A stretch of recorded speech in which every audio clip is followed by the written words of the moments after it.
Good evening, everybody. We'll go ahead and get started with our special call meeting for June the 10th. Welcome everybody this evening, and we'll start with the Pledge of Allegiance of Mr. Caldwell. Yep. Attention.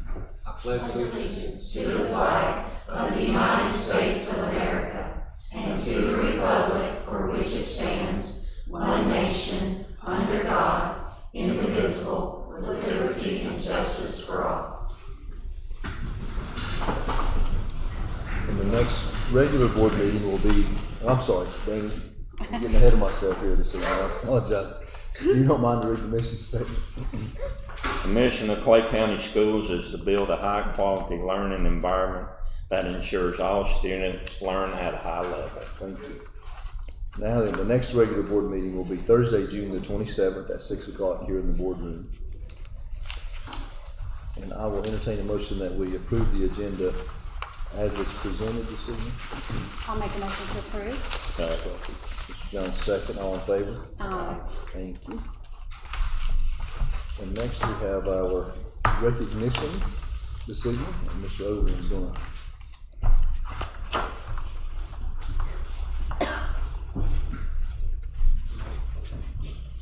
Favorite thing in the world to do. Mrs. White and I would now like to present the 83rd member of our class of 2024, Dirks Tolley. Dirks, you want to come on up?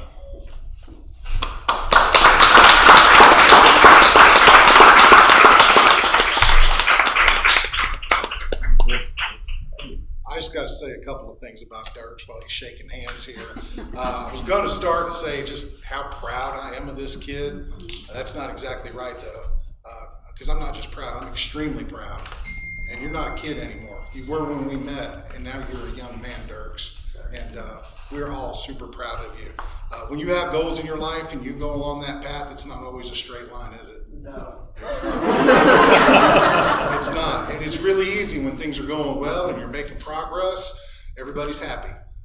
But the real mark, I think, of maturity and responsibility is when you have to deal with setbacks. And you've never lost sight of your goal, okay? And tonight you become a graduate of Hayesville High School. Dirks also has goals for his future. After tonight, he's enrolled in the welding program at Tri-County Community College. A little bit about Dirks: he has a huge heart. He's loyal to his friends, fiercely loyal. And I have never known Dirks to be anything other than 100% honest, okay? And those are super important. Dirks, this is a big step for you tonight. I know in the future you're going to make a valuable employee. You're going to be a good citizen of Clay County. Someday you're going to be a fine father and husband. All right. So to Dr. Shook and the Clay County Board of Education, I now certify to you that Mr. Dirks Lee Tolley, a member of the Hayesville High School class of 2024, has met the graduation requirements of the state of North Carolina and the Clay County Board of Education, and he is entitled to this diploma right here. Congratulations, Dirks.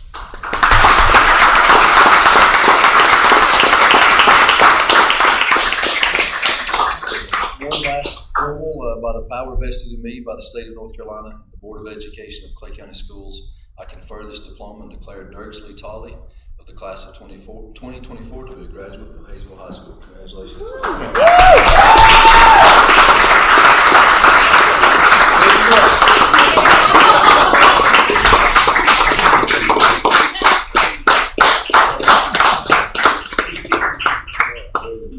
Now take it over. Now you can take it. Over to the left.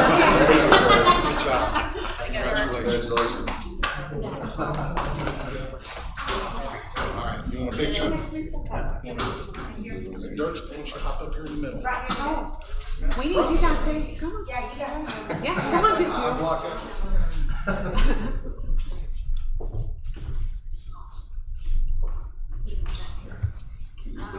Kelly, you want to know? I'm on my toes. 1, 2, 3. 1, 2, 3. All right.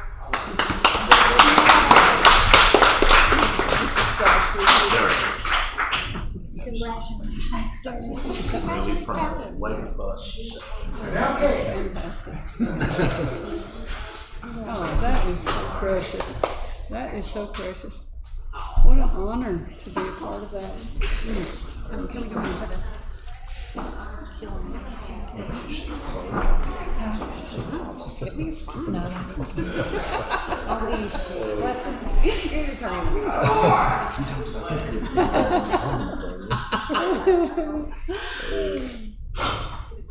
good. That is awesome. That's always a nice way to start a meeting. So next we have the superintendent's report. Yeah, so it's summer, so I don't have quite as much to share as normal, but I do have a few things I wanted to share with you all and the public too. We recently held our graduation ceremony, and in that ceremony, Mr. Overland shared where our students were going after graduation, and so I wanted to share that with everybody as well. We have one student going to East Carolina University, one student going to East Tennessee State University, one to Emory and Henry College, two students to the Florida Institute of Technology, one student to Florida Southern College, one student to Gardner-Webb University, two students to Haywood Community College, one student to Liberty University, one student to North Carolina State University, one student to Palo Alto College in San Antonio, Texas, two students to Southwestern Community College, 23 students to Tri-County Community College, one student will be attending the University of North Carolina, Chapel Hill, one student to Valencina Community College in Orlando, Florida, 10 students to Western Carolina, one student to Western New England University, 6 students to Young Harris College, 23 students will be joining the local workforce, 4 students will be serving in our nation's armed forces, 2 in the U.S. Army and 2 in the U.S. Air Force. And collectively, the class of 2024 earned over $2.7 million in scholarships. So I just thought that was worth sharing with everybody again. A couple of other things from HPS, and Adrian has got up on the screen, or will have, that I wanted to share. Our primary school was recognized in the Promising Practices guidebook from DPI. So there's multiple pages of this, but I just wanted to share with you. If you can go to the next slide, Adrian, you can see some of the Hayesville primary staff, the DPI staff, and myself there when they were here to present their award. But in this, it just talks about, this is the Promising Practice Clearinghouse, just the things that are going on at HPS and what led them to the Champion for Change award that they received earlier in the spring. So just wanted to highlight that. Also, as you know, the board had approved for the lottery film crew to be here to film a video about the primary school, and so we have gotten that, and so I want to share that with you. Hayesville Primary School is setting my daughter up to be a lifelong learner. My daughter loves so many things about this school. We're grateful for lottery funds for giving us something like this that really was a game changer for our community. Funding in this area is not easy to come by. When this building was built, we watched a shift in morale. That's the start. North Carolina education lottery dollars are moving our students forward. Yeah. So fun to see Clay County and Hayesville Primary School featured in that video. So excited about that. A couple of district things I wanted to highlight. We are having an auction on June 13th at 10 a.m. And so we want to invite the public to come out for the auction. And we will be auctioning quite a few items. I plan to post those on Facebook, some pictures of them, just so people know what's up for grabs. But one of the highlights of the auction will be some of the auditorium items, the auditorium chairs. If you're interested in a historical piece of Clay County Schools, we will have those up for grabs, as well as we're selling the stage curtains, those types of things, and then just some excess things we have around campus. But that is happening June 13th at 10 a.m. Also want to share that our AIG program was recognized in the Promising Practices for AIG. We have 2 shout outs in their most recent publication. So I want to just highlight Kimmy Worley and the work she does through our academically and intellectually gifted program. And so there's 2 different places that there's a shout out to Clay County Schools. And so thought that was impressive and worth sharing. Just a couple more quick things. Summer feeding has started, and we are fortunate to be able to feed all of our kids that attend the Discovery program, the pre-K enrichment program, and the summer reading program at no cost. So we're super excited about that. Our 10-month staff wrapped up on Friday, and so now our 11 and 12-month staff are here and probably doing some of the hardest work we do all year. Summer around here is a crazy busy time with all the planning that goes into another school year, wrapping up this school year and planning for next school year, and so I'm excited to have this summer with our 11 and 12-month staff getting ready for next year. So that's all I got. Any questions or comments? If not, we'll start with our end of year reports and Ms. Clemens and the primary school. Good evening. Just something interesting about that video. I don't know if that's the final one. They were here for a long time and took a lot more, captured a lot more film. So there may be another one to come, I don't know. But I had a phone call the other day from, I don't know who it was from, and they said, I just want to ask you a question. Who does your marketing? I was like, I guess me. I don't know. So we don't market. We're a public school, and she's like, well, I live such and such, and I just saw a commercial for your school, and it just was amazing, and I was just wanting to know who did your marketing. So I had to explain what the purpose of the video was for. So I just thought it was interesting. It has been seen. My daughter is at Campbell, and she takes me, and she's like, I just saw Carrie Hood on TV for like the commercial. So, anyway, it's making its rounds. So I do think that there will be sort of a longer thing, because they said that kind of the intent was to highlight the three kind of components of the lottery program. And so it would be the college scholarship program, building and facilities, and the pre-K program. So there wasn't anything about all of that in that, but that's what we've gotten so far. So there may be more to come. Maybe more. Yeah. All right. Well, Rochelle and I are going to present to you the end of year data for HPS. So at HPS, we use 3 different pieces to measure our data. We use iReady for reading and math. We use M-Class, and we use just this year NCs. So those are our 3 different measures that we're using to look at student data. So I'm going to go over the iReady reading and math with you first, and then I'm going to let Rochelle do the M-Class data with you.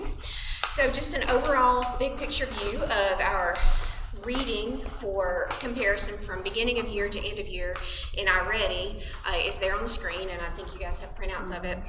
I think the thing that I'm most proud of is that we reduced our at-risk, our Tier 3 student population from 12% at the beginning of the year to right at about 4% at the end of the year. So I was very pleased with that. And then that gets even a little bit better with the reduction in our math at risk. We started out at, I believe that's 16%, and reduced that to 3%. Again, that's as measured by iReady, and iReady is the one where they take on a device one-on-one on their iPads. So I'm very pleased overall with the growth that we've seen. So moving on to just a big picture view, I've broken it down by grade level. So this is our kindergarten data. Overall, and I've spoken to you about this before, so I won't go through it all again, but there are 2 different measures within iReady. There is their typical growth, and then there's the stretch growth. Typical growth, we want to see them grow at least 1 year's worth of growth, no matter where they start from to where they end up. Stretch growth is pushing them beyond that and getting them closer to grade level and closing that gap. So in kindergarten, the overall progress towards typical growth was 127%. So most students exceeded that typical growth and pushed on towards their stretch growth. 73% of those students met typical growth, and 3 of our teachers' classes were at least 100% towards reaching their typical, or towards their stretch growth. So I thought that was very impressive to have right at half of our kindergarten teachers' classes have that tremendous amount of growth in reading. In math, we had very similar data. Overall, the progress towards typical growth was 128%. 57% of our students met their stretch growth, and in math, we had 4 teachers' classes that were greater than 100% towards their stretch growth. So some really great stuff going on in kindergarten. Then going on to first grade, I think some of the biggest celebrations there were that we reduced our at-risk students, and you can see the triangle that's shaded out on the right versus the one on the left. We started out with 7% of our students in that group at the beginning of the year, and we reduced that to 1% by the end of the year. 21% of the students met their stretch growth, and 96% of students met their typical growth. So I'm very pleased with how our teachers are progressing our students along with their iReady reading. In math, our overall progress towards typical growth was 103%. 28% of our students met their stretch growth, and we reduced that at risk from 13% at the beginning of the year to 4% at the end of the year. And the final group to take a peek at is second grade. In second grade, our progress towards typical growth exceeded 100% again. It was 113%. 32% of our students met their stretch growth, and our at and above grade level group increased from 24 to 64%. And in math, a pretty similar situation. Our progress towards typical growth was 115%. 26% of our students met their stretch growth, and we decreased our at-risk group from 32%, which was huge at the beginning of the year, down to 5% at the end of the year. So I'm pleased with what's happening there. So I'm going to let Rochelle go through M-Class with you. Hey. So as you know, M-Class is actually our state assessment that is required to be given K through 3rd.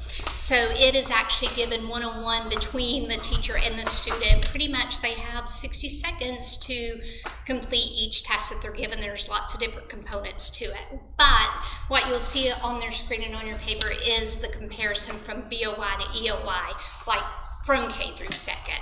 And of course, you always want to see less red, less yellow, more green, more blue. And that is kind of what you see on that screen. And then again, it's broken down by grade level. So if you'll see the kindergartens, the composite score increase from last year was from 79 to 85, which, you know, our ultimate goal is, well, our ultimate goal is 100%, of course, but that our next goal would at least try to increase that composite score to where it reaches 80%. So that's pretty awesome. 88% of students are proficient in phonemic awareness, and phonemic awareness, what we know just from what we've learned through science of reading, through letters training, is without that proficiency in phonemic awareness, that's going to affect every other area. I mean, from decoding to encoding, every area. You got to get the phonemic awareness down. And so the fact that 88% of students are proficient is pretty awesome.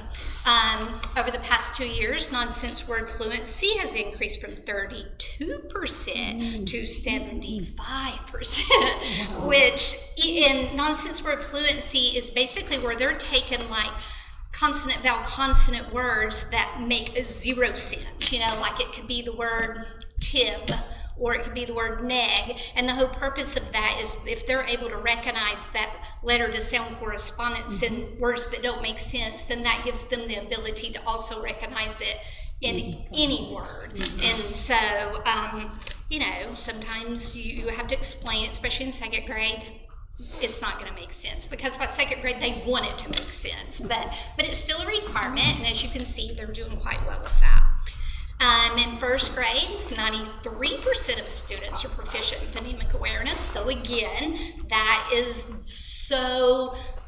it's just fundamental for them to get that proficiency to be able to move on. And also, nonsense word fluency has increased in 1st grade too, from 58% to 71%. In 2nd grade, they don't test on phonemic awareness because, you know, the hope and desire is that they don't need that by the time they're in 2nd grade. That should already be laid.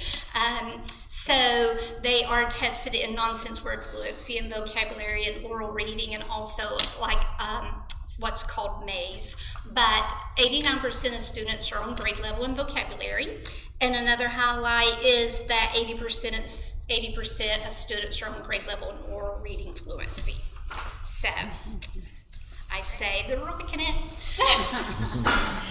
And we just sort of have a broad view of NCNC. Again, that's our North Carolina Early Numeracy Skills Indicator. We are just using this to inform core instruction right now.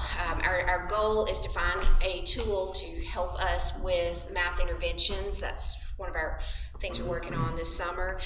But right now, this is just some kind of raw data for you. So, but what it did tell us is that we have, you can go on to the next one, Adrian, the percent of students that are responding to core math instruction are as follows on the screen.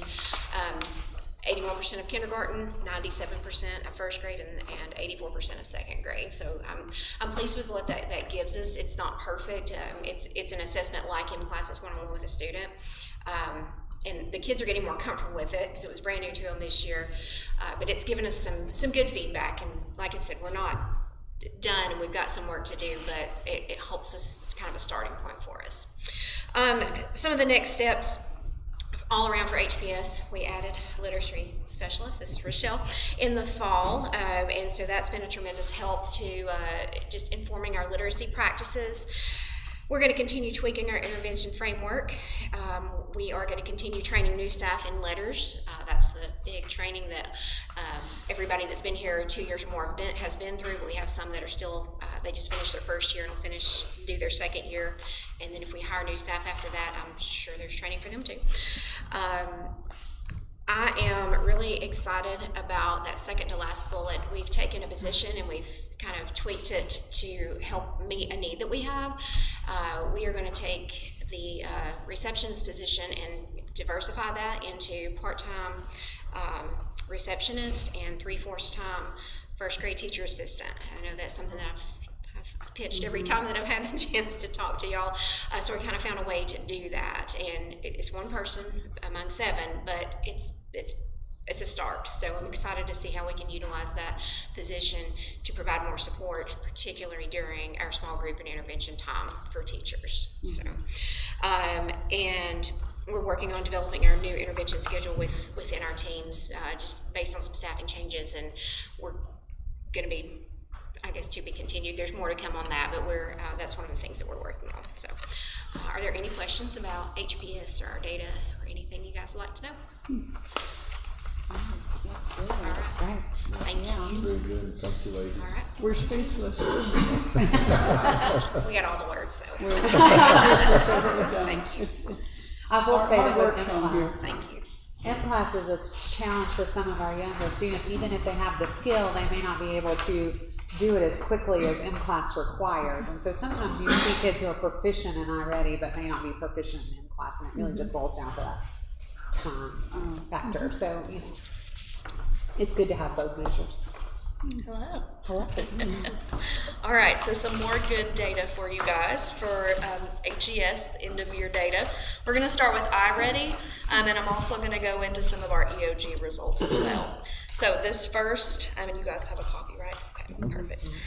You can see here that from beginning of the year to the end of the year for reading, our at-risk students decreased. So we went from 20% at the beginning of the year to only 8% in the red, which means they were well below grade level to the start for reading.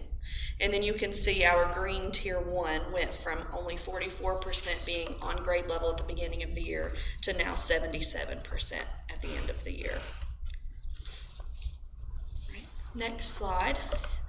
Here gives you a breakdown by each grade level instead of school-wide. So you can see that 3rd grade started the year with 48% on grade level and ended with 85% on grade level at the end of the year. 4th grade started with 32% on grade level and ended with 69% on grade level. And then 5th grade went from 50% to 77%.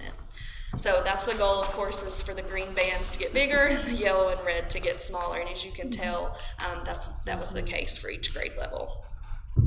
The next slide is going to show you the growth by grade level. So like Ms. Plemons was talking about, we really push for our kiddos to not just meet their typical growth, but to really push for that stretch growth. Because when you have kiddos that are below grade level, they need to make more than just 1 year's gain in a year in order to close that gap between students who are on grade level. And so that you can tell that 3rd grade, they really set the framework this year, the groundwork. They had 109% of their students meet their stretch growth, which is well over 1 year's growth. So that was really huge. And 4th and 5th grade, those students met their typical growth, and they still had really high stretch growth as well.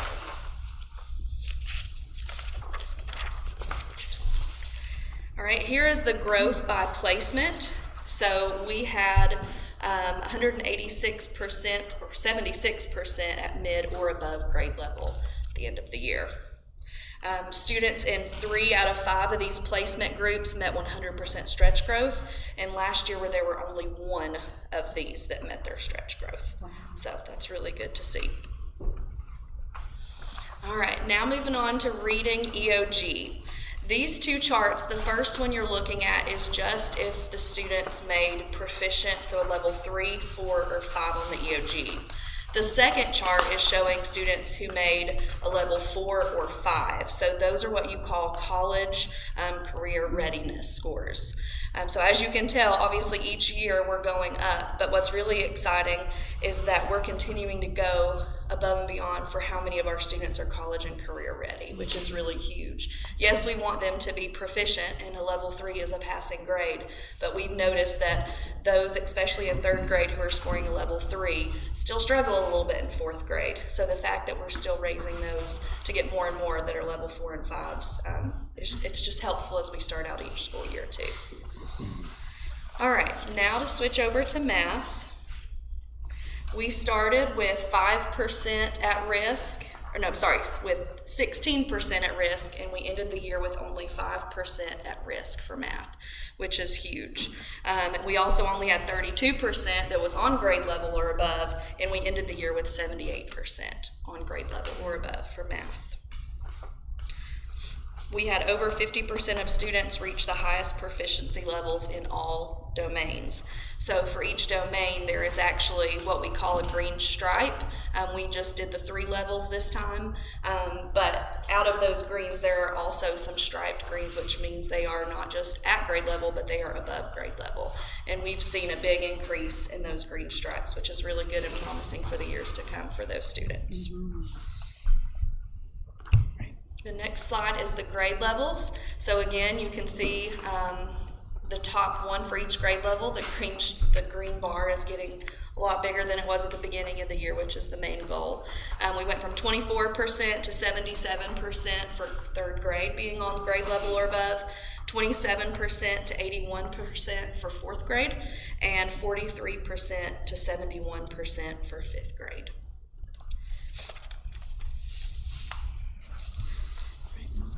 Now growth by grade. 3rd grade, you can see, met their typical growth as well as 4th grade. We didn't have quite the amount of growth for stretch growth for math as we did for reading, but our 3rd grade math scores, EOG, iReady, really blew us away. Those 3rd grade teachers have worked so hard, and a lot of them felt that math was their weaker subject area to teach, and they crushed it this year with how much extra effort. We had some in a math cohort, and all of that extra work just really built their confidence, and this showed that their hard work paid off. So we're excited to see how this 3rd grade group continues to do each year as they go up through elementary school. I want to mention too that in terms of math at the elementary school, when you put 4th and 5th grade together, 3 of the 4 math teachers in 4th and 5th grade were new to that subject area and grade level this year. So I'm confident. I mean, they did great. Yeah. So proud of them. But I'm sure it will just continue to improve as they get more comfortable in those positions as well. Yeah. Lots of hard work. In this next slide, we did meet our goal. Our students who started at mid-year or above grade level have over 100% of their median growth in both reading and math this year. So lots of growth took place. Next for math EOG, as you can tell, each year we are progressively getting higher and higher. Again, with the CCR chart over to the right, you can see there was a big jump from last year to this year with how many students are college and career ready based on the math EOG. So we're really excited about how our kids performed on these tests. They're not easy tests, they are long tests, but they worked hard and they did their best to show all the work they had done this year. So all of our scores in every subject at every grade level exceeded the state average. So that's really exciting that in every area, every grade, we were above the state average. And our goals moving forward, we're going to ensure that students who are below grade level, we're going to really push them to meet that stretch growth so that we're continuing to close the gap for them to get them closer and closer to grade level. When it comes to iReady results, 80% of students, we want to achieve 80% of students at grade level, and less than 10% 2 or more grade levels below. So we're going to explore some different options on some summer learning opportunities for next summer as well.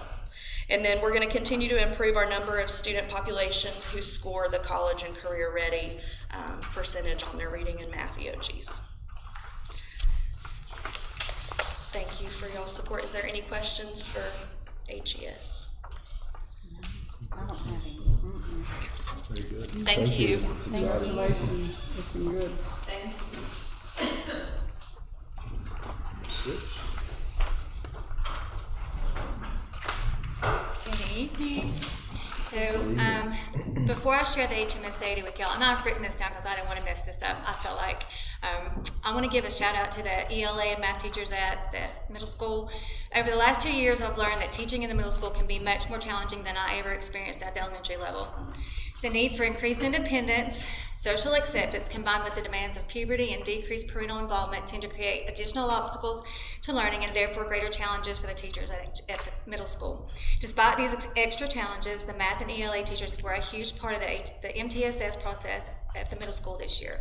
These teachers tracked and analyzed data for 95 plus students, determined effective interventions for identified skill deficits, created student groups by similar need, implemented the interventions, progress monitored effectiveness, repeated the process as required, all without the benefit of any additional resources such as an instructional coach, interventionist, multiple volunteers to work with their students. And even though we still have areas for improvement, I'm super proud of the work that's done and what the teachers and students accomplished together this year. So, data for the middle school.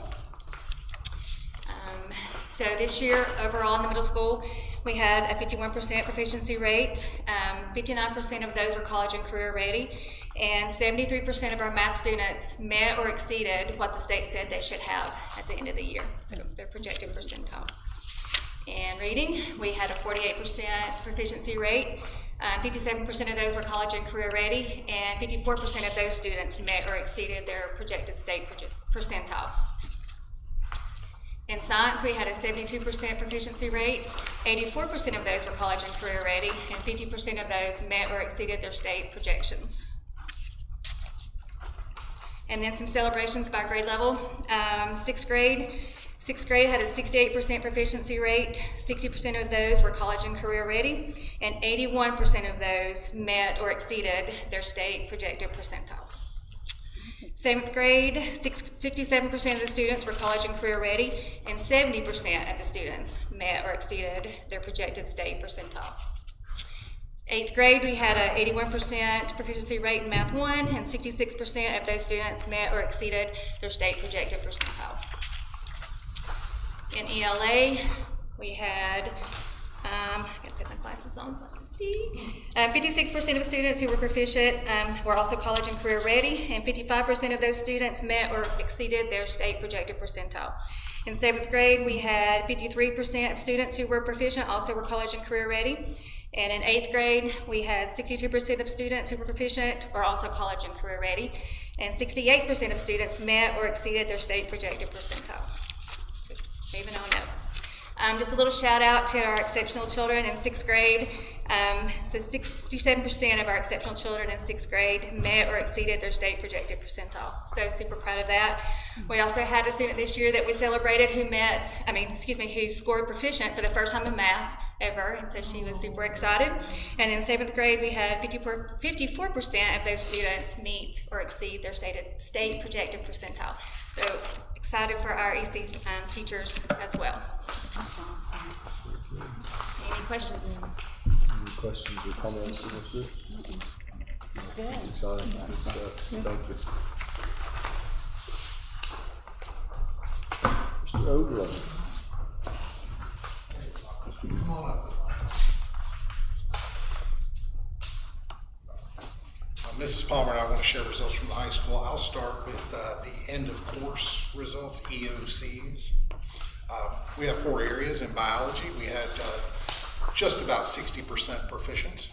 In English 2, which is 10th grade English, it was a 66.4% proficiency. Math 1 was 35.1% proficient.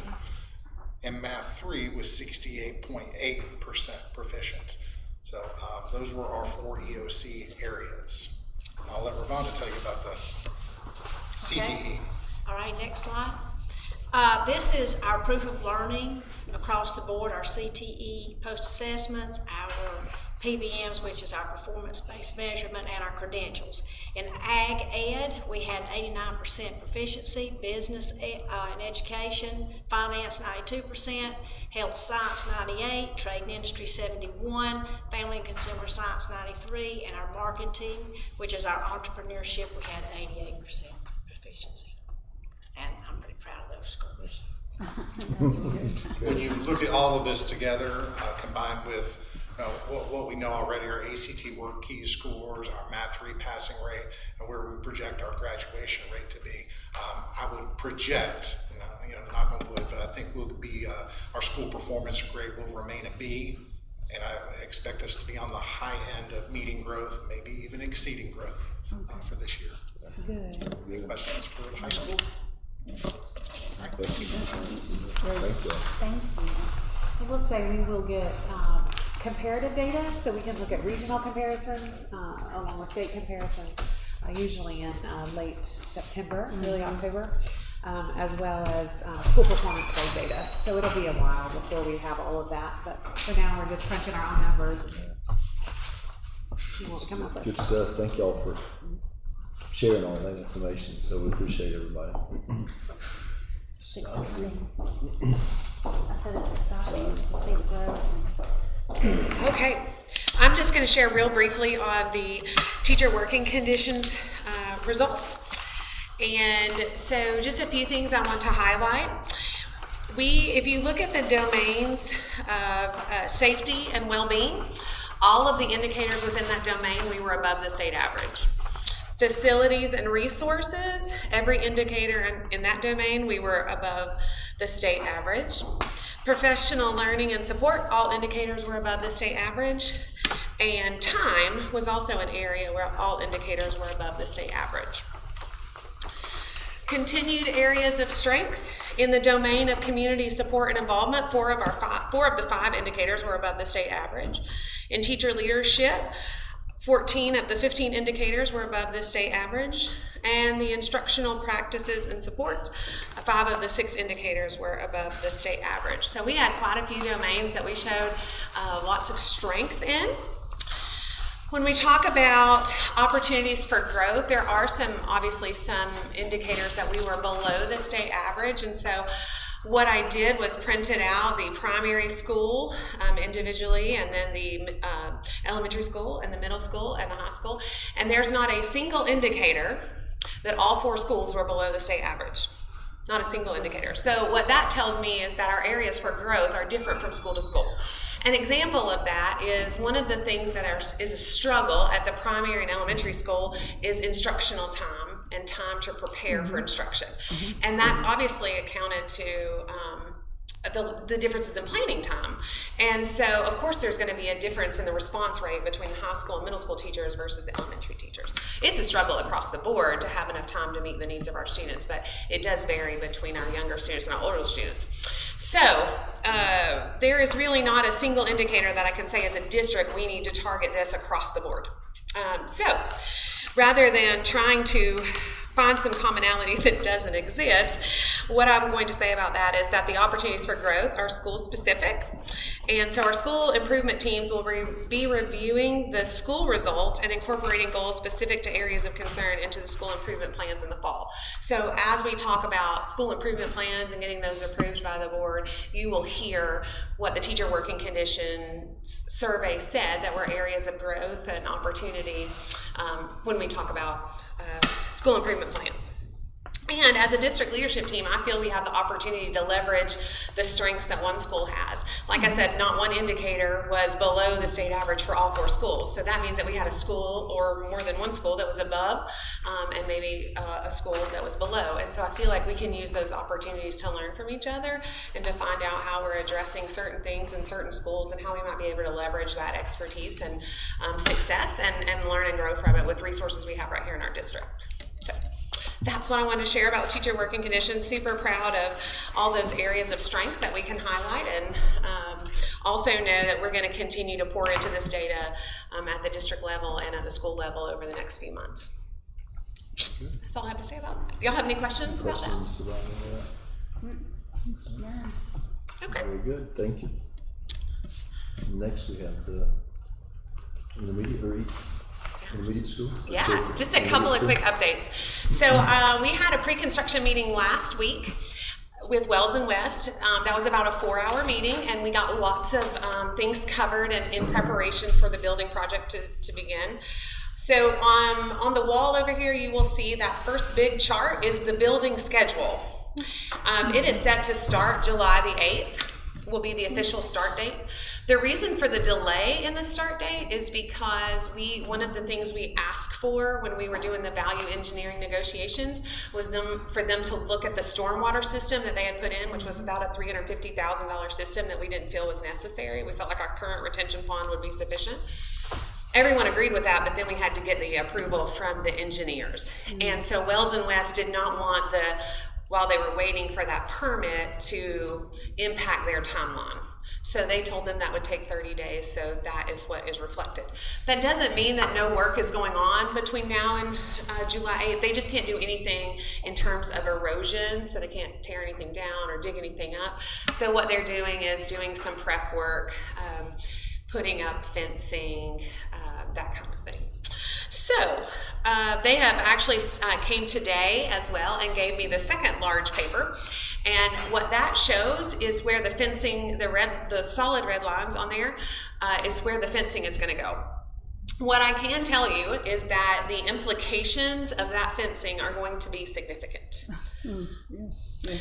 Because that construction is happening right here, it is going to impact a lot of the way we currently navigate campus in terms of our foot traffic and how foot traffic is going to have to be rerouted, deliveries, how deliveries are going to need to be rerouted, everything from how we empty the dumpsters is all going to have to be considered. So our district leadership team has a meeting in the morning. We're going to look at that more, start making plans, start looking at all of the ways that we're going to be impacted. But what I wanted to go ahead and let you all know is that there will be implications to how we drop off and pick up students and just how we navigate around campus. One of the things that is happening as part of our preparation for building is we are putting in a full-length sidewalk in front of Hazel Middle School so we can provide access to the rock gym. And that actually work started today. So if anyone's in need of shrubbery, they've been digging up shrubs and they're in the parking lot of the middle school, and you're welcome to stop by and pick up some shrubs if you would like them. But that is actually, so things are happening, but they're actually not going to start the actual building project. Start date will be July the 8th. Substantial completion of the building is set for December 15th of 2026. That is when we expect to have a certificate of occupancy. But then there will be some time after that it will take to demo the current middle school, the cafeteria, and get our parking lots put in. So that's exciting. What I didn't realize until we were in this meeting and we were talking about fencing and foot traffic and trying to figure out how to navigate around campus is that the building, when you put it next to the current cafeteria, there is 5 feet between the new building and the current cafeteria. That's how tight this project is. And so that's why there's going to be a lot of limitations in how we can navigate around campus during this project. So we'll be talking about all those implications and coming up with plans, but we're going to have a lot of communication with parents about how drop off and pick up and those things may be impacted in the time to come. So that's all the updates I have. Do y'all have any questions about the building project? Well, if you're interested in looking at the schedule or the fencing, it's all there for your viewing pleasure.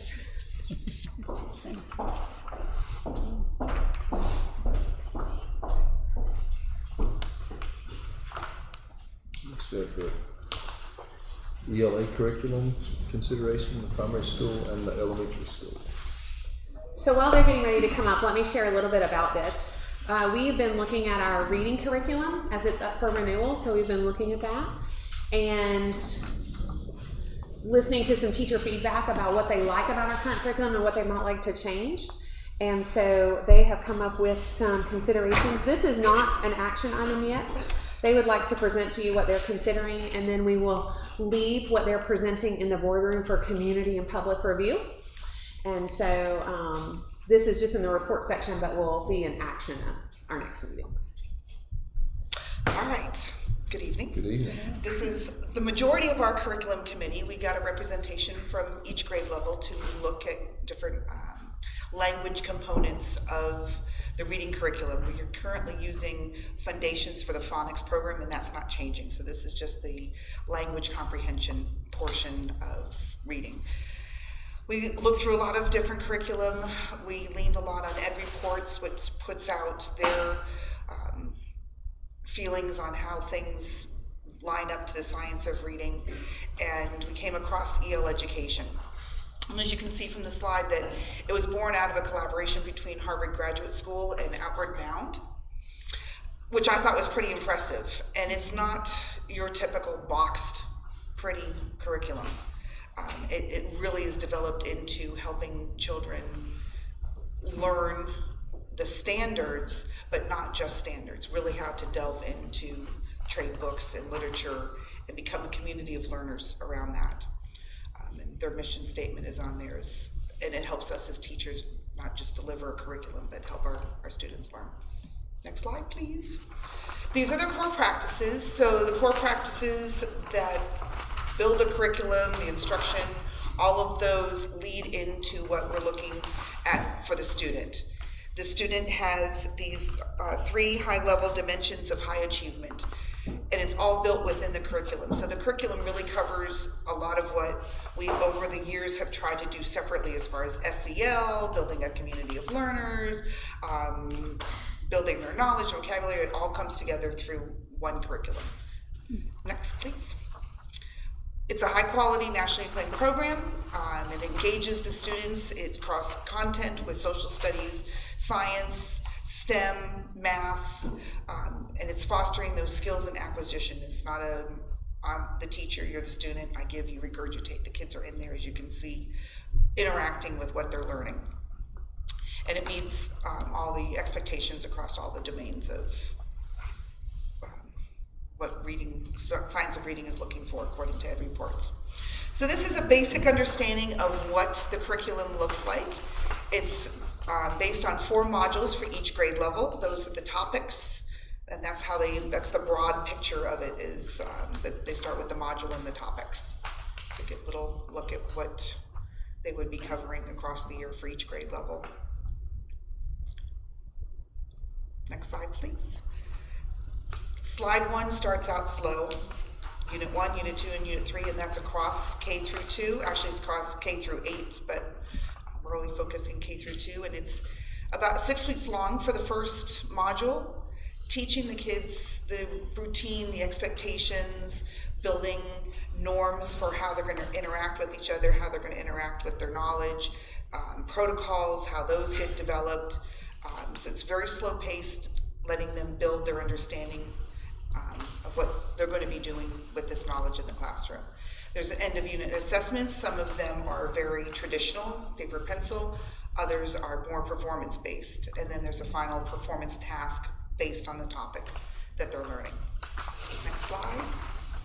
This is across the school year, so you can see how it builds from Module 1 through 4. They're starting the collaborative classroom. They're learning through science and story, growing as researchers, and then how do they contribute to the school community. Next, please. I thought this quote, as the curriculum team was looking at this, that it's not just a curriculum for the kids and what we teach, it's helping us grow and become better educators. So it's an all-around solid curriculum. And if Adrian, you can click on that link below. This is just a little informational 2-minute piece that will tell you about the program.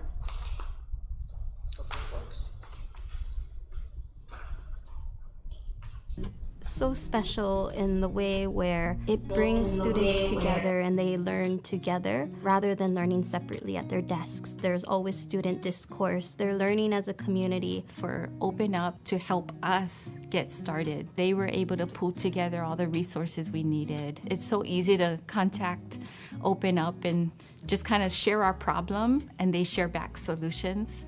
That's been really helpful. We have about 100 English language learners here speaking multiple different languages, and the supports within the curriculum help not just those students but all of our students with acquiring language and using the academic vocabulary. Unlike some other curriculum, because the topics are so diverse, I think students can relate to the different module topics. People think that kindergarten students, you have to use simple words and simple questions, but with EL education, they prove that they can learn these hard words. They can use them in sentences. Other curriculum that I've used in the past is very straightforward. Here's the information.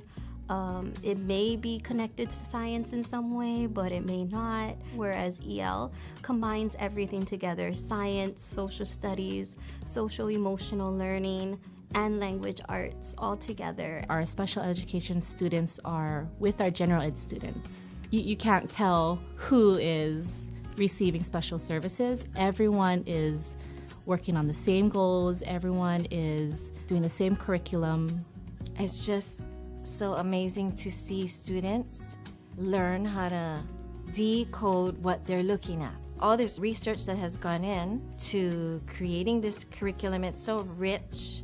And so when students stay here for the whole 6 years, they're experts at many different topics and they feel so knowledgeable. The curriculum has helped me grow so much as a teacher. I feel that this curriculum allows teachers to grow, and it doesn't leave teachers stagnant. Just seeing students engaged in your class makes me want to become a better teacher for the sake of them.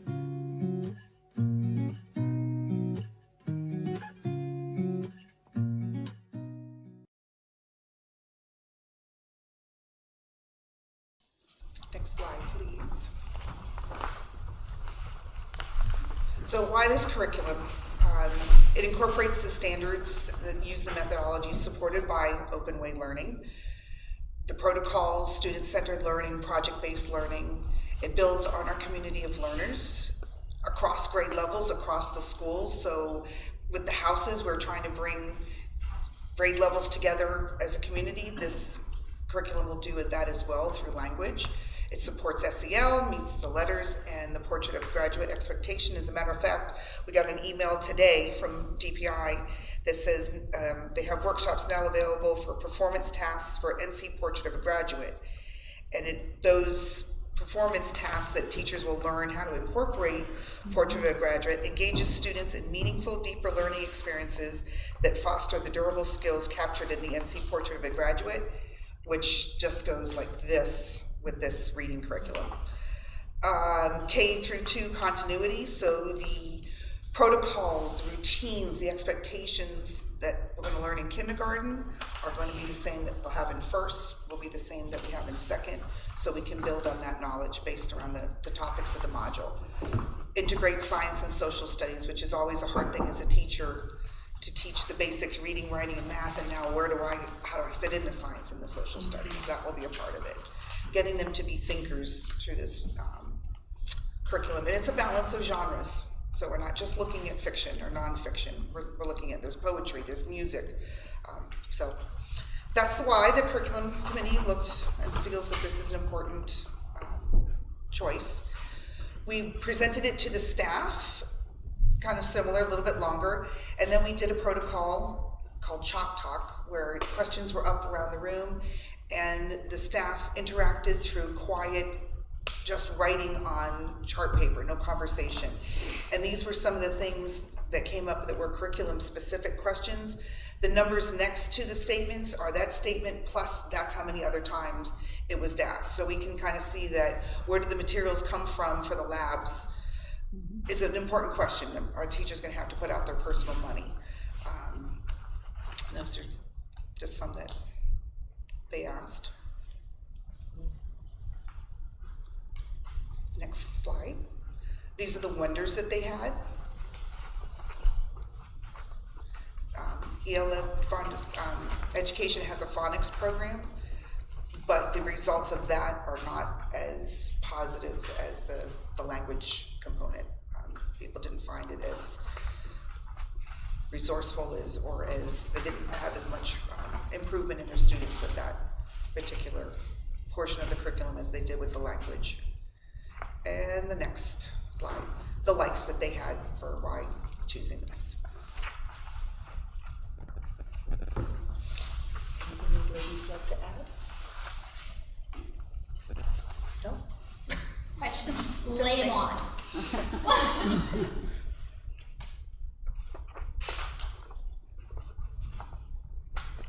Choosing a core curriculum is pretty huge. I mean, it can have such an impact positively or negatively, and this really did. I mean, it's not just a matter of checking boxes, but it kind of did check the boxes.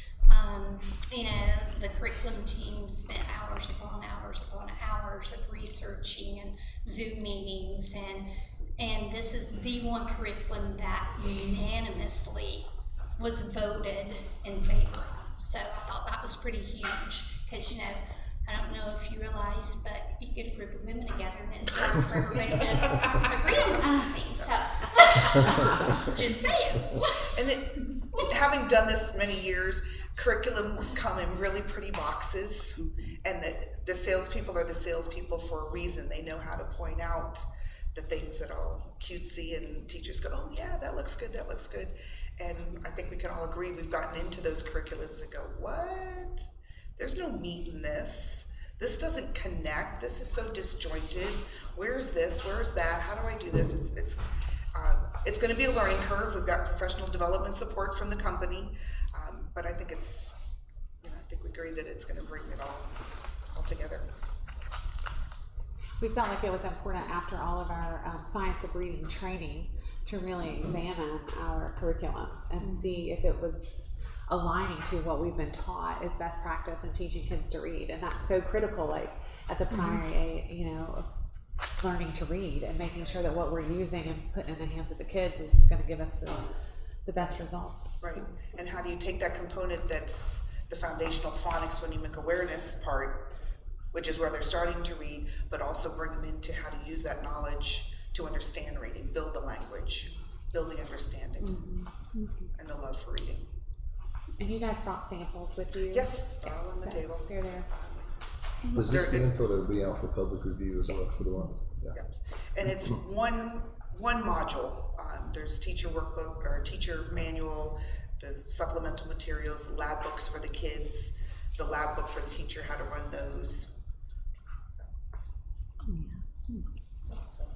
I really like the integration of the science and social studies with that, because I understand, I mean, I've never been in a classroom, so I can't really speak on this, but just teaching children to read and then trying to apply that in these other areas when it's so intertwined, I think that's, I mean, it sounds really nice. Thank you for saying that, Kelly, because it really is a challenge to try to fit it all in. Yeah. You know, and being able to incorporate that science and social studies in with it is pretty huge. You know, that is going to allow the primary school to not have to necessarily explore an outside curriculum for science and social studies. It's incorporated within.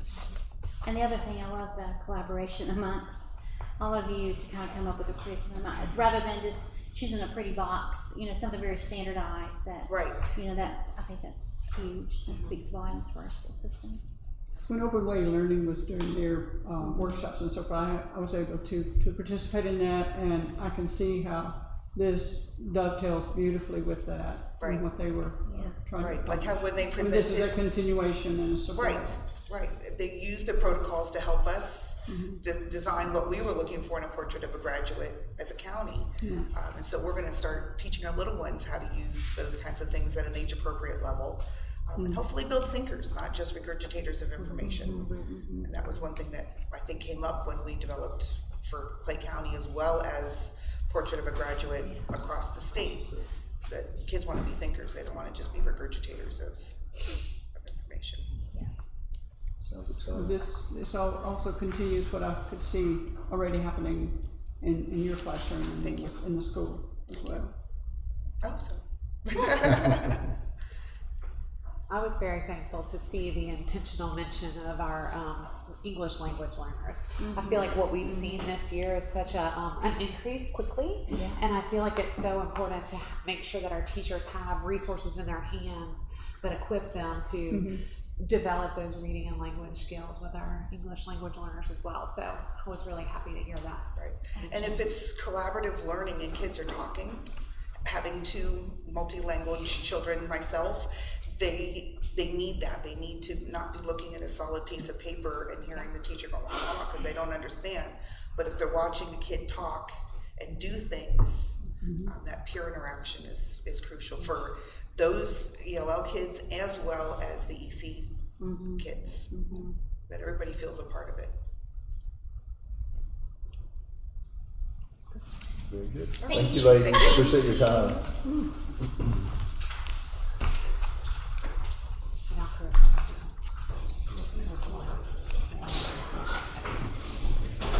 same one. Okay. More of the More of the same. All right, so we're kind of in the same boat as Hazelville Primary School. We are just at a time where change is needed, but also we kind of have to change because next year is when the state is really pushing for every school to have a curriculum that is the science of reading aligned, and what we currently have right now is not the science of reading aligned.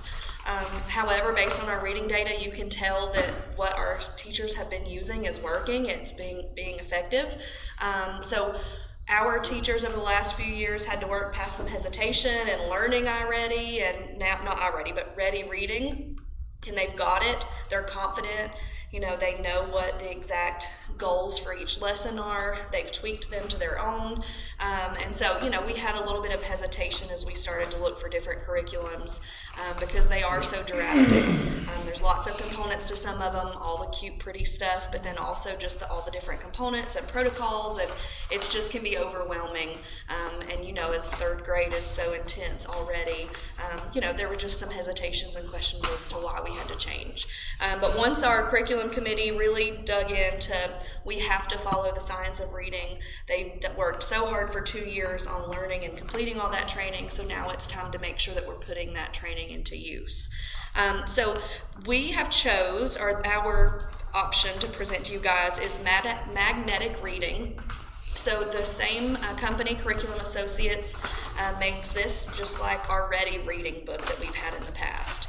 So there are a lot of similarities about it, except for, like we said, it's just more science of reading based to make sure that those letters training is being used by the teachers. So when you look at the two different curriculums, they look a lot alike, which was very assuring to our teachers because they feel confident with the layout of those books. However, it did pull more into those literacy strategies that they need to make sure that they are using. So that is why we have chose to present to you guys magnetic reading. If you'll go to the next slide, Adrian, thank you. This includes routines and systematic explicit instruction that provides repeated exposure to the standards. So unlike what we have now, each unit, each different lesson, the passages go together. There's some continuity there. There's not, let's read about this topic, and then our next day we're reading about something totally different. It's different themes in the book, which is really nice to keep that topic going. In the next slide, there's also more graphic organizers, more intentional graphic organizers throughout this one that can be used. The vocabulary is a little bit more rigorous, which is really important for our elementary school kiddos. It includes intentional knowledge building, it has continuous formative and summative assessment opportunities. It encourages regular use of active engagement protocols, which is really important that we get our kiddos up and moving as they're learning. And it also expands on intentional vocabulary development with additional resources, which is an area that we have needed to build on as well. And we have samples over there too for each grade level. There is a teacher manual and the student book to look through. Any questions? So I think something important to point out about this is when we have used the same reading curriculum for K-5, and so this is going with 2 different publishers, 2 different programs, and one of the reasons that the primary school was not particularly fond of magnetic reading, and you guys can chime in, was that it's very phonics based, and we already have a phonics program that has been proven to be successful for us. So it was more of a duplication of what we were already using for phonics, and didn't really provide as much meat in the other domains of reading. Is that a fair statement? Magnetic reading at the phonics level for primary was outstanding. It was a great program.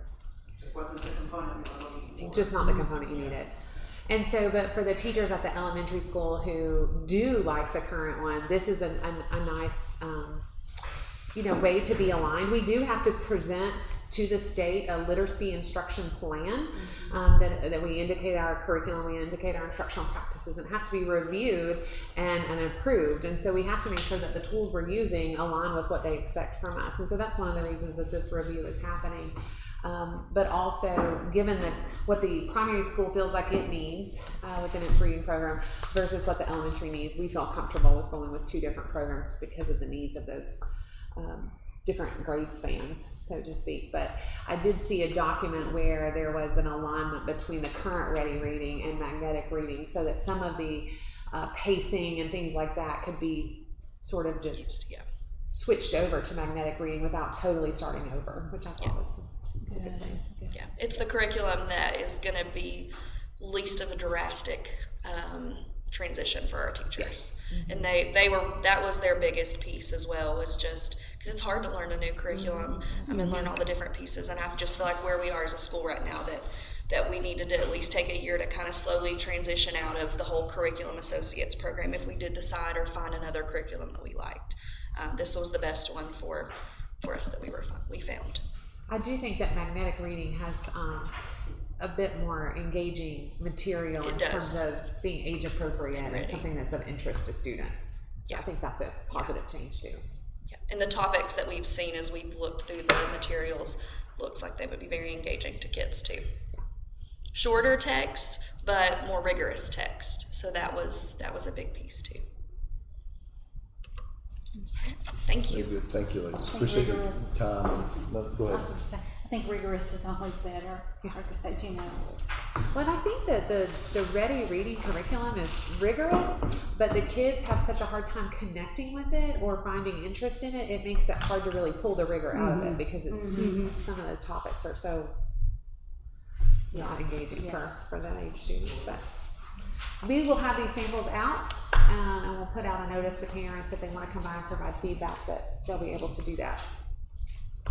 I was just going to say thank you. Appreciate all the time and effort. I know that's not an easy thing to pick a curriculum. It's not an easy thing to change curriculums either. So growing pains, I'm sure, will come with that. But thank y'all for your time and effort. So this is to be reviewed and made available to the parents to look at, and then implemented in the fall? Yes. So we plan to seek board approval at a future meeting once we've had adequate time for parents to review and community members that want to review it. Okay. Yeah. Okay. Very good. Next we have the action item of the agenda, and we'll start with the local CTE local application with Ms. Yvonne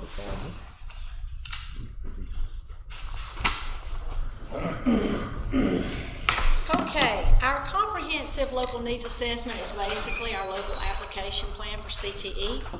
We are required to write one every 2 years to stay in compliance with our Perkins 5 federal funding. Next slide. Next. Okay, the ways that we gather information for our plan is we use focus groups, surveys, benchmarking, leadership team meetings, and we use our business advisory council. Next. A big part of our local application plan are our performance indicators, which is graduation rate, proficiency in reading, math, science, our post-secondary placement, non-traditional enrollment, our post-secondary credentials, and of course our program quality, our proofs of learning. Strategies for growth. In the fall of this upcoming school year, the CTE director will meet with guidance and other focus groups to develop a process to identify students that are at risk in these performance indicator areas. We will develop a process that will ensure significant improvement in these areas. The target date of completion for this plan will be in December of 2024, and in January of 2025, it will take us through 2026, we'll implement this plan. Our performance indicator celebrations. In language arts, we exceeded our benchmark by 15.1%. Our actual score was 39.1, state goal was 40. We exceeded our credentialing. Our benchmark was 43.2. We scored 87.1 and the state goal was 24.7. Next. Promoting our post-secondary education. CTE supports students and guidance department with their 4-year plans. CTE hosts recruiters and guest speakers from institutes trying to offer it at our school and visit institutions. Clay County is, well, I guess we've hired a CDC for the middle school, and they will work with our middle school students. And that it was money that we'll be using from the Dogwood Health Trust grant. The CDC will implement career days at the middle school, discuss our high school pathways, incorporate field trips to industry and businesses in our area, and they will incorporate employability skills on grade levels. Next. Our pathways and credentialing. Here are our pathways that we offer at Hayesville High School. Early childhood education started this year. Welding started at the last part of last year. Carpentry's coming back, Mr. Jones. And we're going to have sport. Do what? I said that is good because if you notice, a lot of men cannot even build the houses that people want to build in the county right now. We have an interest in it, so it's coming back, and we are adding sports and event marketing to our pathway, and Mr. Penland will be teaching that. Next. A little bit of comparison data. This year we had 86 seniors, 68 were concentrators, 67 of those students earned at least one credential, 54 earned more than one. Tied with last year, we had 13 seniors complete internships this year. Next. Now, our career technical student organizations, our CTSOs. It is very important that all of our pathways have a CTSO, so our family consumer science teachers will be working together in August to implement the FCCLA. CTOs give our students the opportunity to compete in events, explore careers, and learn valuable transferable skills that are needed in the workplace. Next. We have some celebrations with our CTSOs. Mr. Byers took Skills USA to Greensboro back in April, and Mr. Andrew Wood placed 5th in tool identification.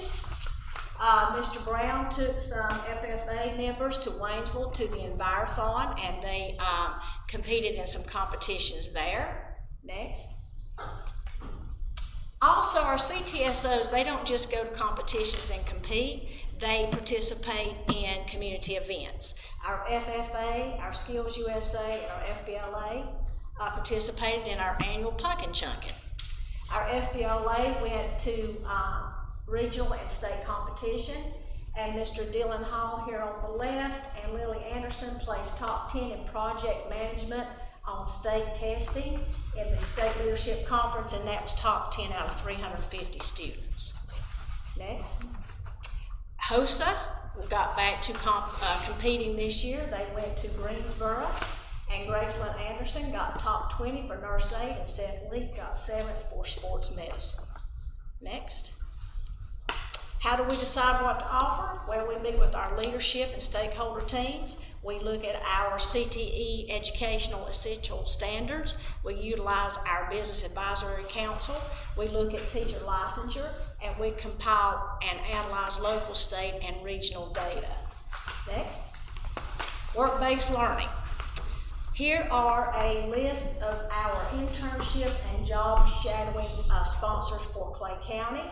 I will go over the new ones that were added this school year. The Tech Guys, Hinton Center, City Electric, Parker's Heavy Equipment, Western Carolina Regional Airport, Moss Memorial Library, Hazel Elementary, Towns and Rose Funeral Home, panel built in Clay County Sheriff's Office. We have a young man right now doing a job shadowing there this summer, and that's hopefully will turn into an internship in the fall. So thank you, sponsors. Next, getting there. You'll have to keep clicking, Adrian. How can we best promote our pathways? Next, yearly reviews of students' four-year plans, middle school career days, guest speakers, industry tours, and job shadowing opportunities. Concentrators, yearly advisements of students, CDCs visiting classrooms. Our guidance counselors are really good about promoting our pathways, and we want to also stress the importance of becoming concentrators.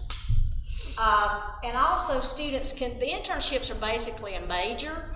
That's like after the level 2, but we also have our nursing fundamentals, we have pharmacy tech, and we have automotive 3 that we offered as majors too, other than our work-based learning. And we always try to make sure that every pathway has a credentialing opportunity for our students. And our strategy is to integrate our CTE with core classes and increase involvement with local business and industries. And we think that teaming with them makes a better community and CTE program and Hayesville High School, Clay County Schools in general. So thank you. Any questions?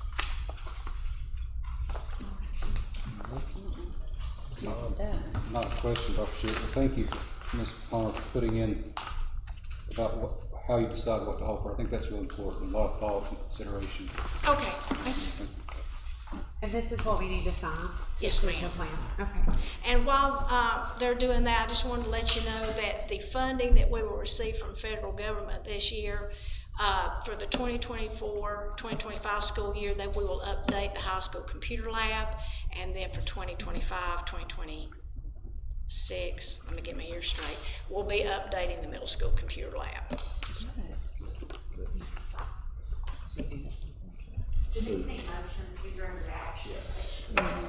So there no questions or any additional comments? I'll entertain a motion that we present, that we accept the CTE plan as presented by Ms. Palmer.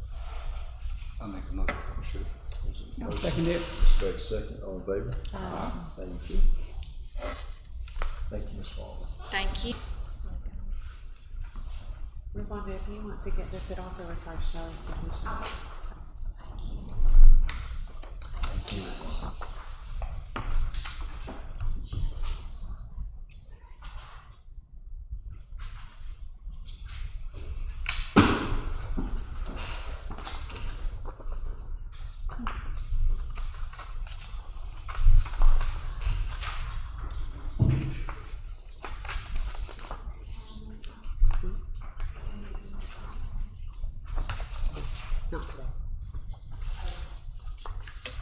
That's a very funny.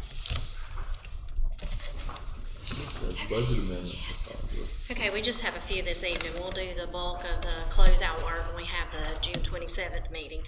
So tonight we have the State Public School Fund.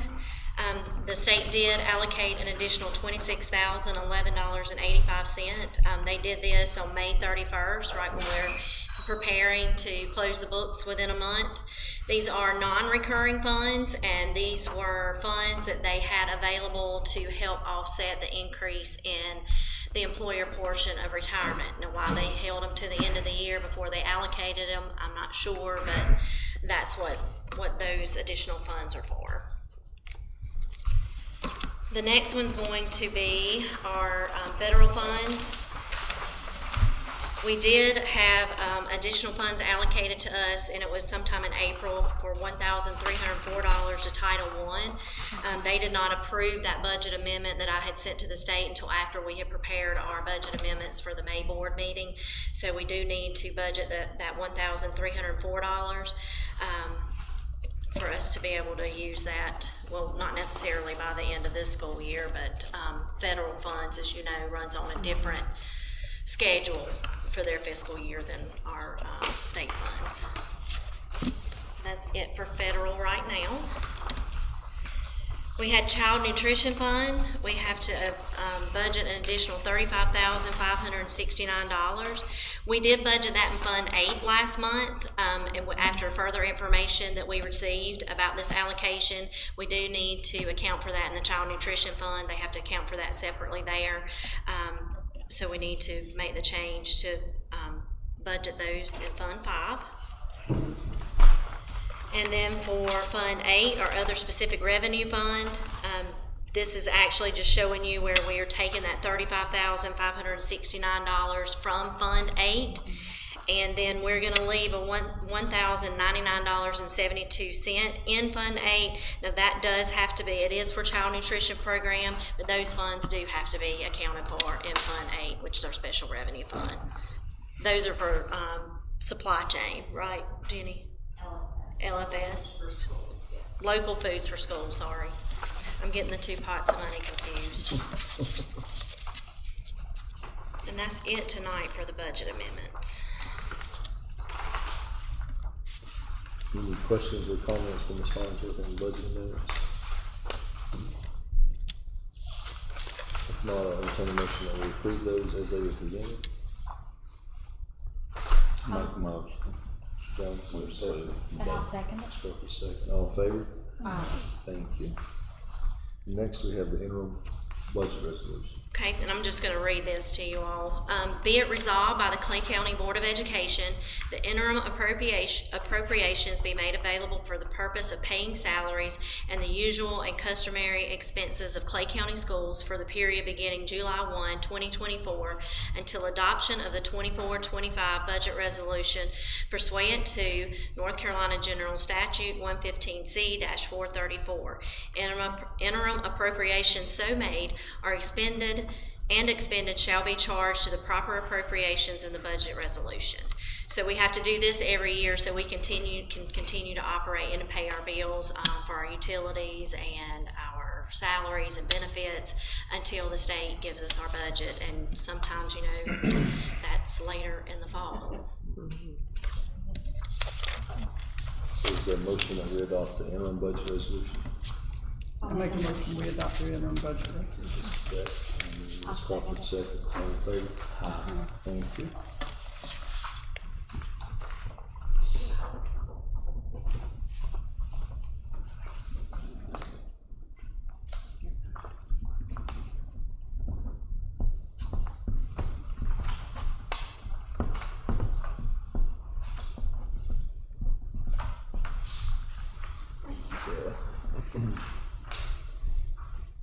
Next, we have the consent agenda. In there, you'll find the board meeting minutes for May the 20th regular session. The policies are listed there for approval: 8510, 8340, 7130, 6125, and 4270. Those were first read at last month. Are there any questions or comments about the consent agenda? If not, I'll entertain a motion that we approve that as presented.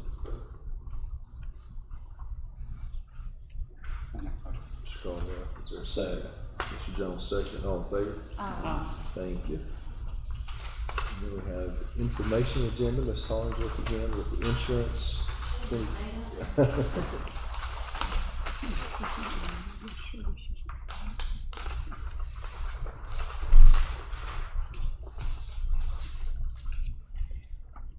You all had this information in the board folder prior to the meeting, probably about a week or so ago, so I'm not going to go over it in its entirety. It's a good bit of information regarding all of our insurance coverage and liability limits and all that good stuff that deals with insurance. But if you do have questions, just let me know, and if I'm not able to answer them, I can get the answers for you. So for the upcoming 24-25 school year, the insurance that we'll have for all of our coverages, we have errors and omissions, their general liability, trust fund coverage. That's with the North Carolina School Boards Trust. The actual premium is $2,156, and you'll see that did go down slightly, but there are a couple of factors in that premium adjustment, and some of it has to do with our ADM, so that's what drives that number. The automobile liability and physical damage, it did go up a little bit, $7,225. And our carrier for that is the North Carolina School Boards Trust as well. Our property insurance, it went up to $51,735 for the upcoming year. That was a pretty large jump when you look at it over the previous year. And then I did reach out to them to find out why there was such a big increase. And the increase in the required deductible did go from $5,000 to $10,000. That was one of the changes that they made. And the significant rate increases were updated after the state evaluated property insurance policies. Increased construction costs for replacement were a consideration for the increases, so they made the decision to go up on the deductible and also the premiums because of how much construction has risen and price of materials. And then we have boiler coverage. That's $2,515. That only went up $115 over last year. Cyber liability, that is a new policy that is pretty new to us over the past few years. The first year we had it was, I think in 21-22. The premium for this year is $13,169. Workers' compensation, our carrier for that is EMC Insurance, with the broker being Surrey Insurance Company. The 24-25 premiums, $23,909. We have student accident insurance, 24-25 for $7,651.60. You will notice that that does include a $1,236 amount, and we went ahead and decided to go ahead and take out coverage for use of bounce houses when we have celebrations across campus. We don't always know about those till after the fact, so we just feel like that it's just going to be better to just go ahead and have those covered and have the proper coverage for that when they're being used. And then catastrophic athletic accident, middle and high school, the premium for that for the 24-25 school year will be $1,042. This isn't an action item, but if y'all have any questions that we need to address or go over, I need to find an answer to, I can do that. So we'll just email you with any questions or That's fine. concerns. That'll be good. Yes. I can't do the math fast enough to figure out how much the total is, but it's got to be a lot. It's a good I'm saying you do everything you can to shop around and get as many quotes as possible. We do. Yes, we are required to. Yes, ma'am. We do. Well, it looks like it's spread over a wide range of companies. Yeah, well, and some of them we're limited. The ones with the school board trust, and some of those we are limited with our property insurance. We're limited to how we are able to cover those. Yes. So. Thank you. You're welcome. There's a lot of work in there. Thank you. All right, thanks. Next, we have the Tri-County Early College bus transportation. I just wanted to provide a little information to you.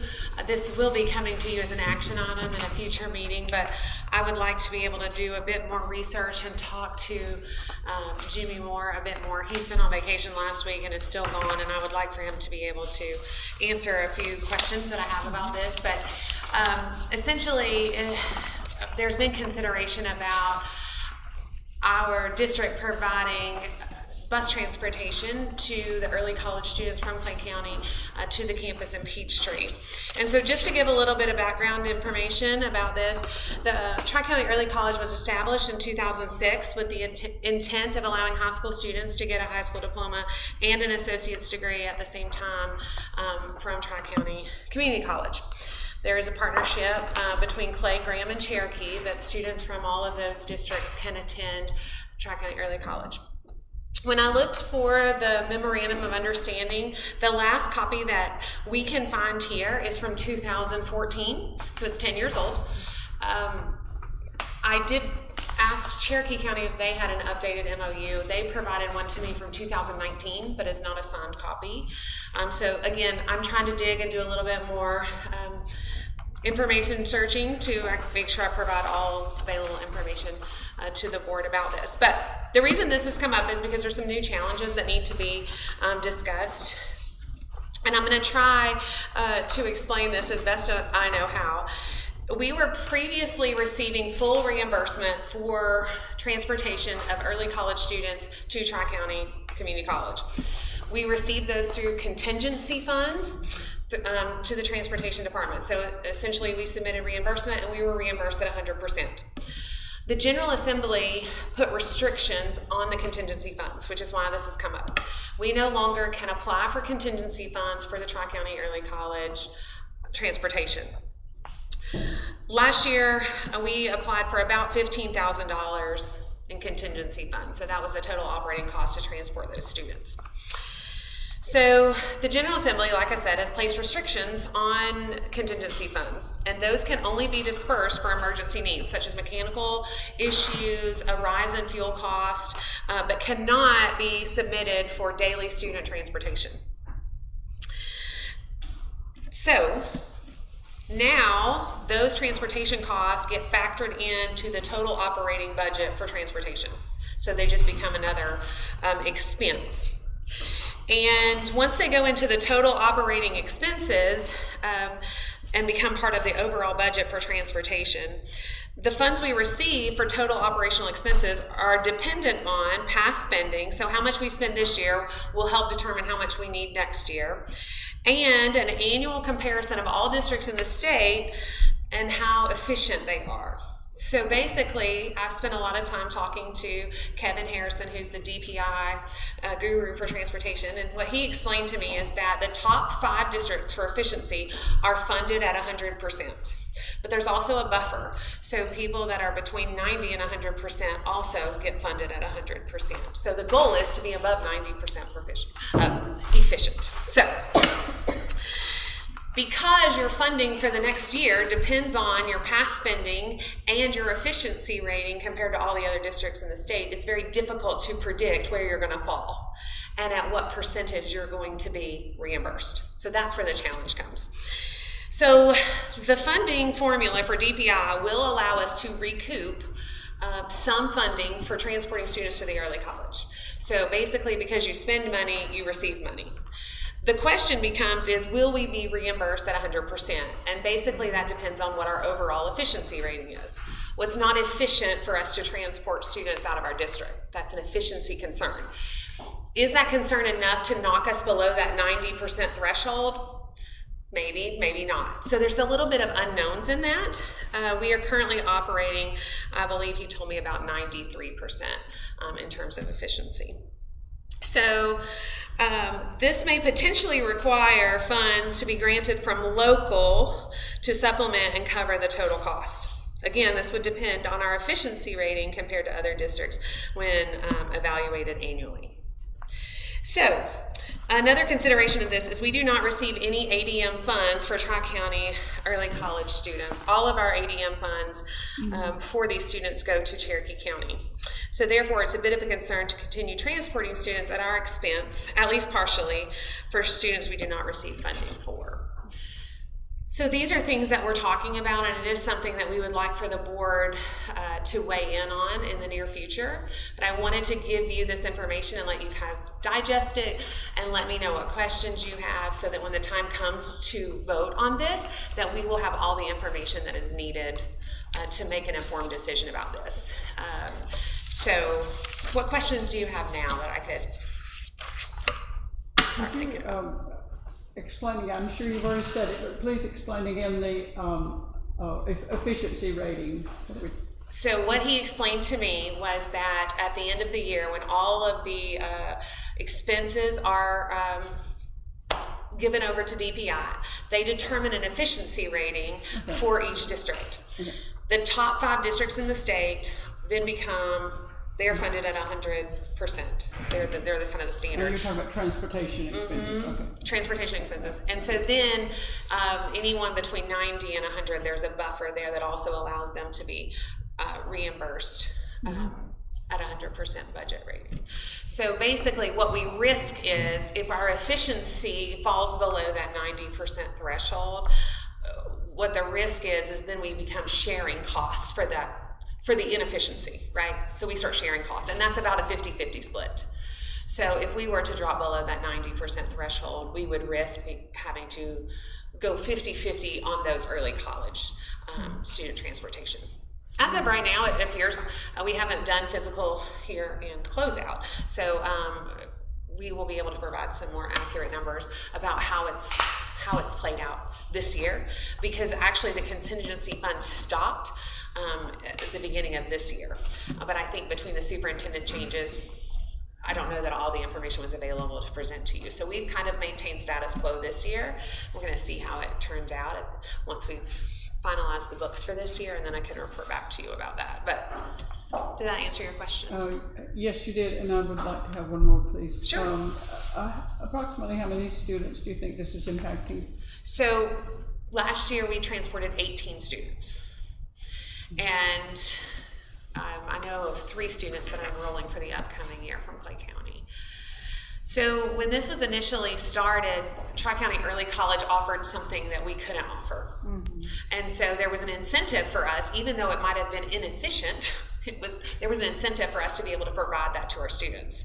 But our students can get an associate's degree at Hayesville High School. I believe aviation is the only thing that is offered that we don't currently offer. Is that right? Chick-fil-A. So there are some other challenges with transportation of these students in that their schedule doesn't always follow our schedule, and so that can be a concern. And also there's some periods of time, morning and afternoon, where those kids are just kind of here and nobody's really designated to supervise them, and there's not really a place for them to go, and it can be cold or it can be hot. And there's some of those challenges, logistical challenges with transporting the students, but the funding piece is our biggest concern at this point that needs to be looked at. But then technically they're Cherokee County students as well, right? So if they're here being unsupervised, they're not really students in the district anymore as well, right? So that presents a whole nother. Well, as a bus driver, we dealt with this kind of issue where we didn't have jurisdiction over the students. Couldn't do anything to them. And that just doesn't make sense. I mean, for us to, So there's certainly some challenges. But I want to be clear that when I say they don't provide funding for this anymore, they do provide funding to us based on when you spend money, you get money back. It just may not be at the full rate, depending on how our efficiency rating falls. Do you have any other questions you want me to look into? Okay. Thank you.